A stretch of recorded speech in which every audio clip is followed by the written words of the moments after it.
এনামুল হক বিজয় নামটা শুনলে একটা আক্ষেপ আসবে সবার আগে।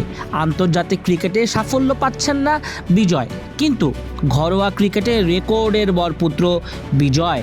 এবার বিজয়ের সামনে মহা এক রেকর্ড, সেঞ্চুরির 50 ডাকছে বাংলাদেশের এই ব্যাটসম্যানকে।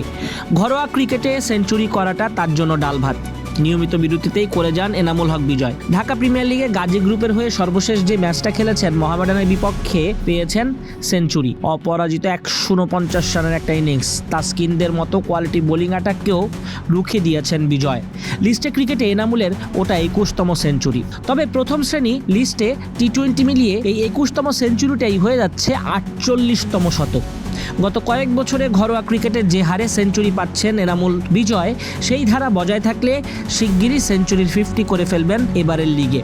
32 বছর বয়সী এই ব্যাটার যদি 50তম সেঞ্চুরির মাইলফলক ছুঁতে পারেন, তাহলে বাংলাদেশের প্রথম ক্রিকেটার হিসেবে এই মাইলফলক একমাত্র হয়ে যাবে এনামুল হক বিজয়।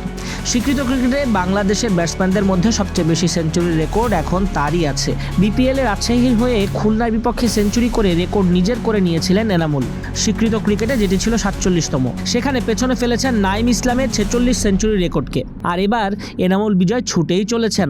48 সেঞ্চুরির 10টাই এনামুল করেছেন 2023 সালের মার্চ থেকে গত 2 বছরে। এই সময় লিস্টে ঢাকা প্রিমিয়ার লিগে সর্বোচ্চ 6টি সেঞ্চুরি পেয়েছেন এনামুল। অন্য 4টা সেঞ্চুরি 2টা টি-20 ও 2টা প্রথম শ্রেণীর ক্রিকেটে। পুরো ক্যারিয়ারে প্রথম শ্রেণীর ক্রিকেটে সর্বোচ্চ 24টা সেঞ্চুরি পেয়েছেন বিজয়। 21টা সেঞ্চুরি লিস্টেতে, অন্য 2টি স্বীকৃত টি-20-তে।